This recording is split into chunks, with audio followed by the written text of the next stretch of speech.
I'm 27, female, 7 months pregnant. My mother-in-law and sister-in-law recently hosted a baby shower for me. About a week ago, my mother-in-law Donna, 55, and my sister-in-law Erica, 30, don't like me for a couple of reasons. My husband Thomas, 30, married me about a year ago, and I quit my job after that because I wanted to be a stay-at-home wife.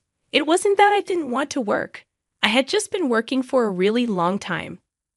I've been working ever since I was 16 and didn't stop until I had a ring on my finger, and only when Thomas told me that he'd be okay with me staying at home.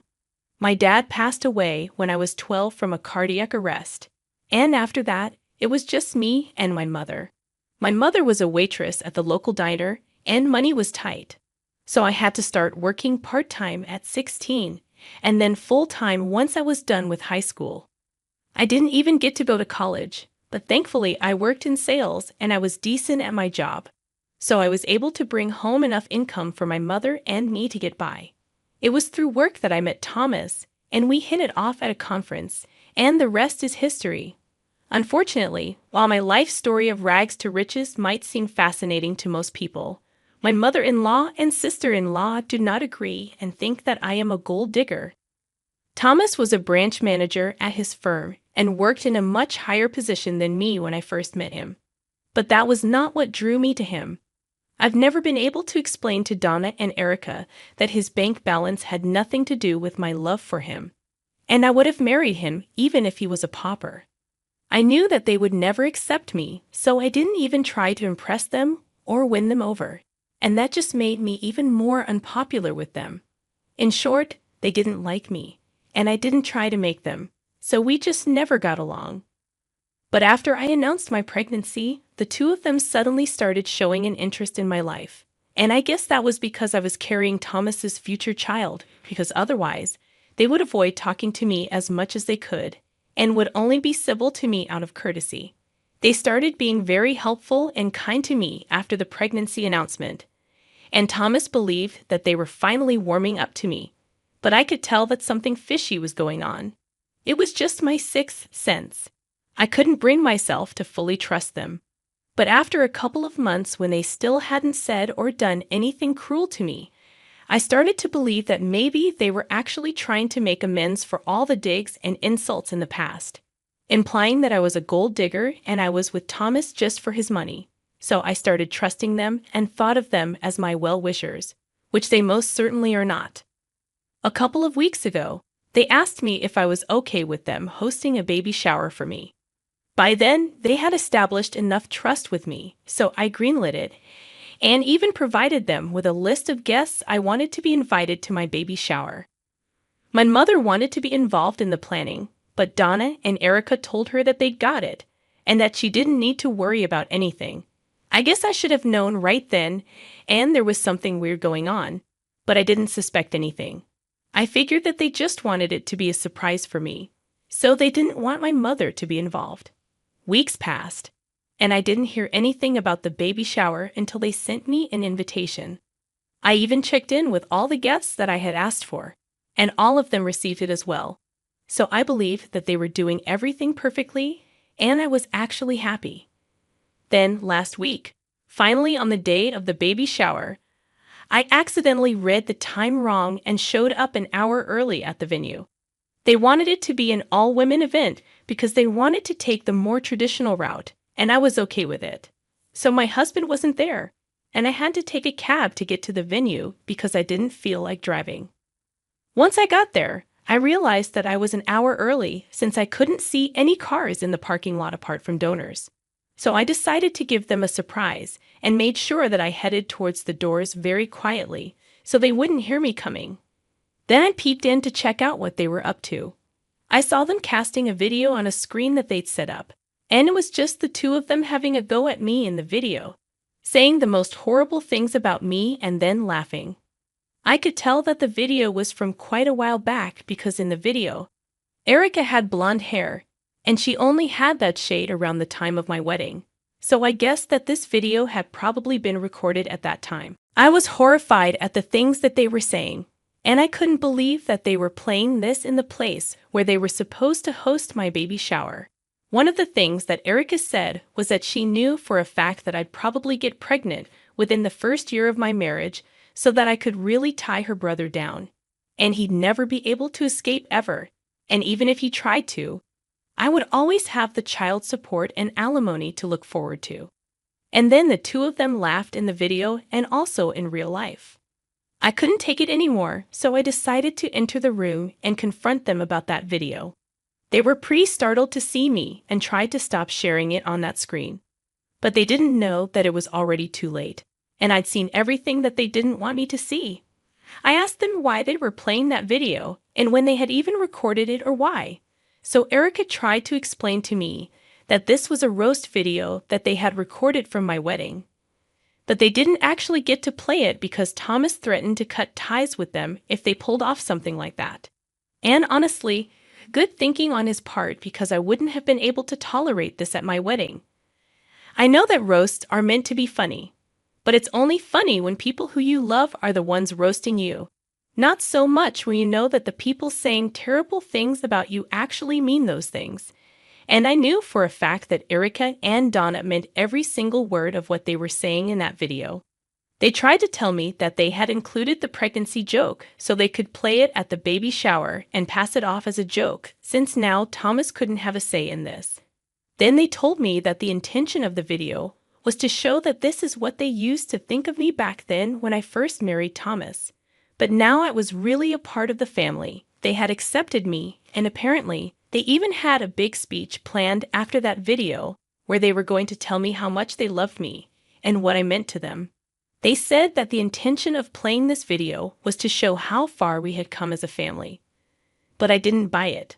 I stormed out of the place, called Thomas, and demanded that he pick me up and take me back home.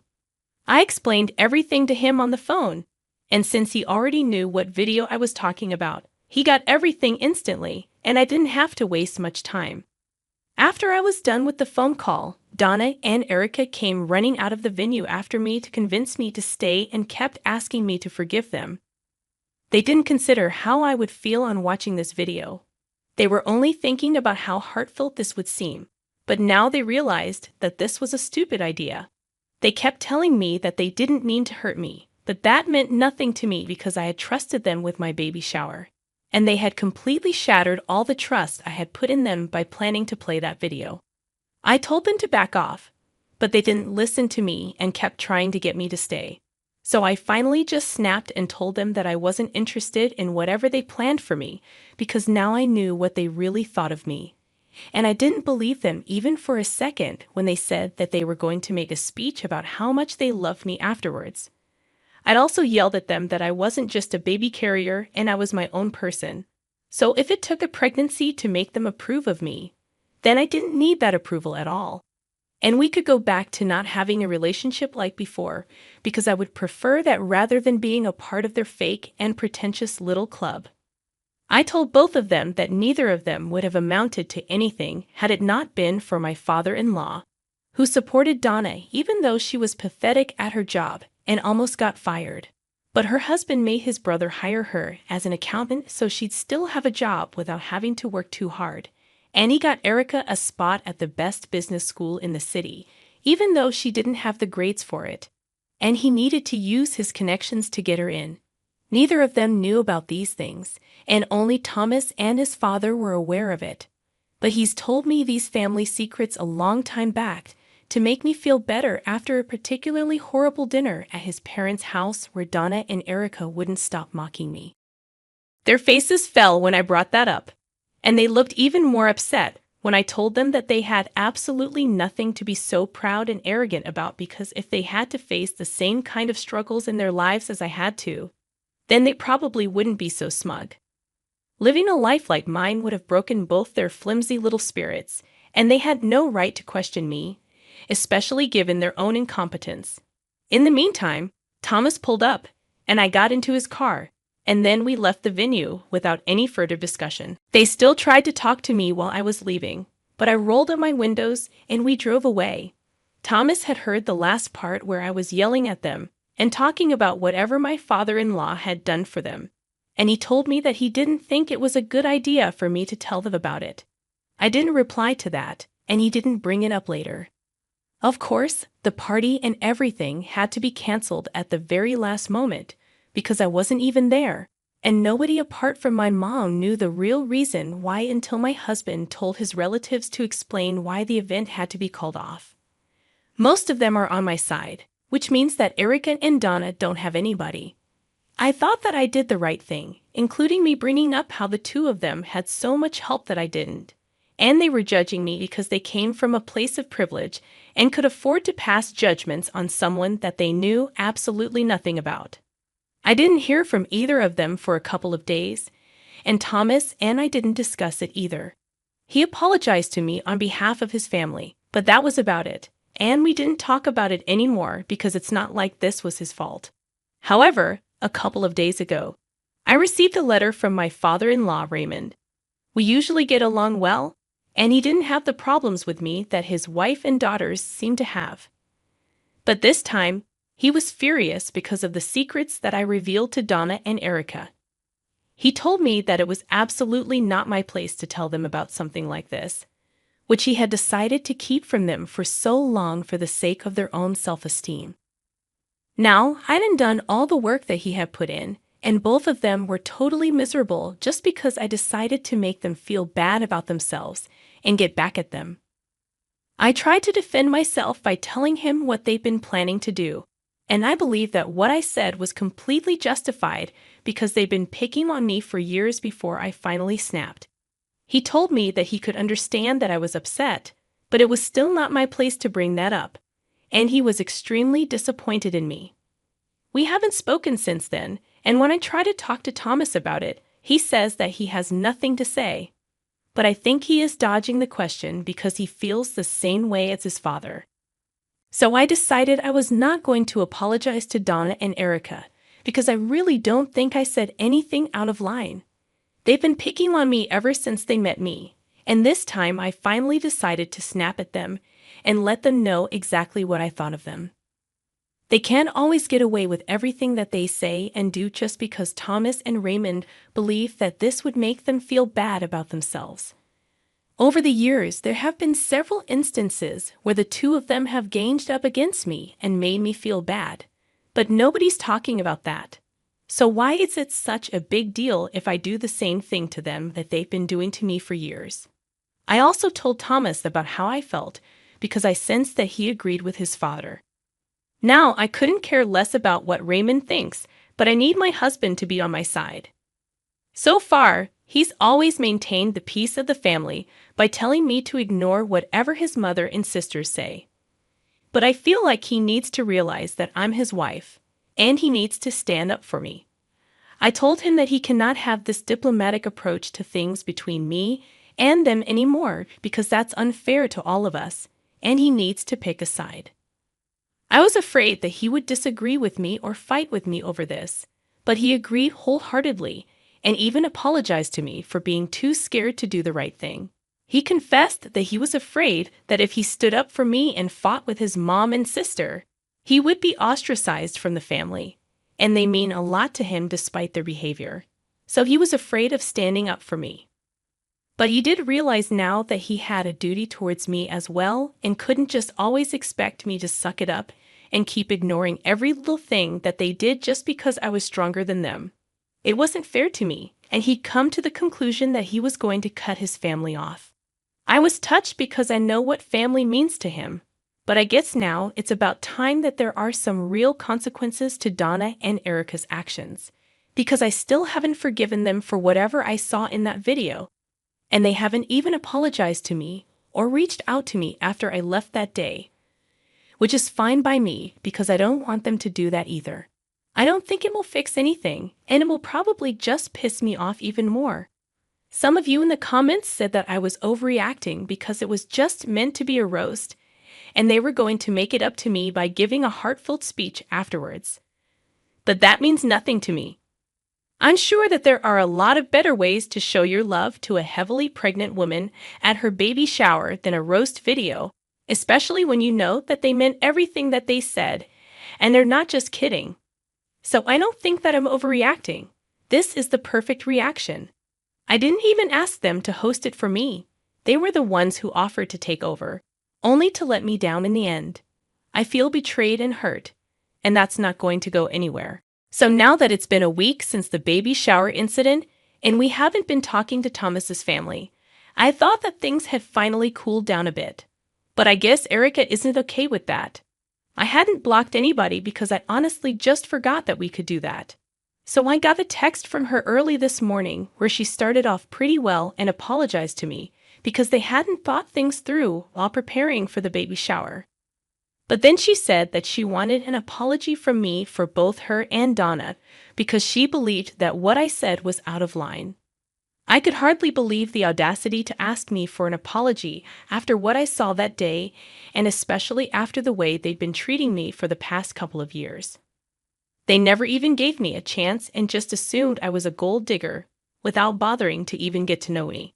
At least the things that I said about them were true. Erica said in her text that it was not my place to say things like that about them, and even if they did come from a place of privilege, it was none of my business.